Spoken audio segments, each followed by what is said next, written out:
In May 1998, India did its first nuclear test in Pokhran. The biggest hurdles in this mission were not mastering the scientific know-how of the nuclear bomb. Instead, it was to maneuver things in such a way that American satellites couldn't get a hint about them. In 2022, this kind of threat will be posed by China. This time around, we have the capability to do similar tests in plain sight, and they can't do anything. Hello and welcome to TFIPost. I'm your host Vedika. If you're watching us on YouTube, please subscribe and press the bell icon to get all the latest updates. If you're watching us on Facebook, do like, share and follow the page. Let's begin with the video report.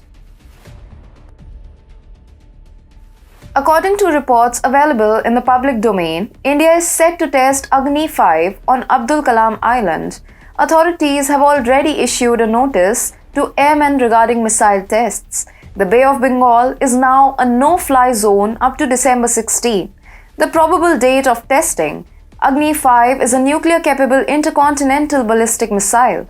During the first test of ignition, it has a launch weight of 50,000 kgs. It can also carry 1,500 kgs of warhead. However, its range is what makes it intriguing for India's envious neighbors. India has repeatedly stated that its range is 5,000 kilometers. China does not believe that, and its experts claim that Agni-V can hit targets located 8,000 kilometers away with pinpoint accuracy. China does it in order to entice European nations to confront India. If we go by the stated range of the missile from India, a large part of China will be under its grip. And if we listen to China and believe that the missile's range is 8,000 kilometers, then the whole of Europe as well as China is under its radar. China wants to collect the evidence for its narrative about Agni-V. It is sending its spy ship to keep an eye on the testing by India.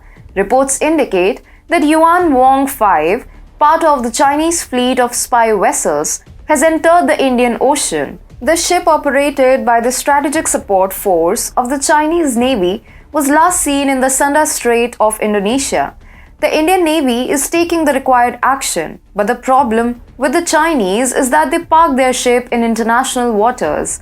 The high sea is open to every kind of vessel except warships.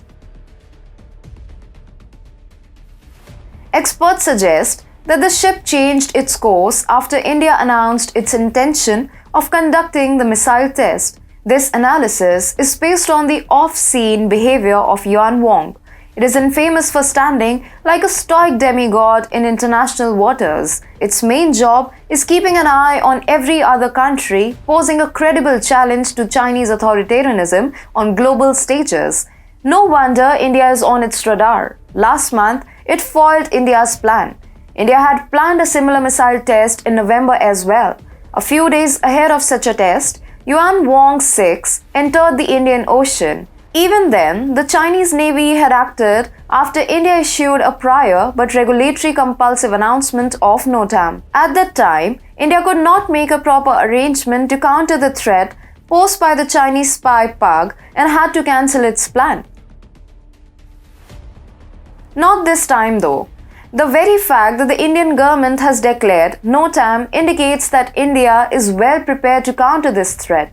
India is aware of the way Chinese ships act, and most likely our officials will shield the information about Agni missile. If we go by how we counter the positioning of Yuan Wang 5 at Hambantota port in August, there is a high probability that the spy vessel's interceptors will again be fed with fake information.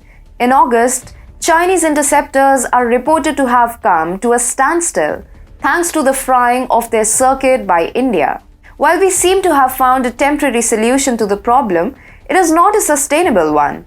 Unless we corner these irritating ships in international waters, our national interest will keep getting temporarily hurt. There is a strong need for a solid counterpunch by India.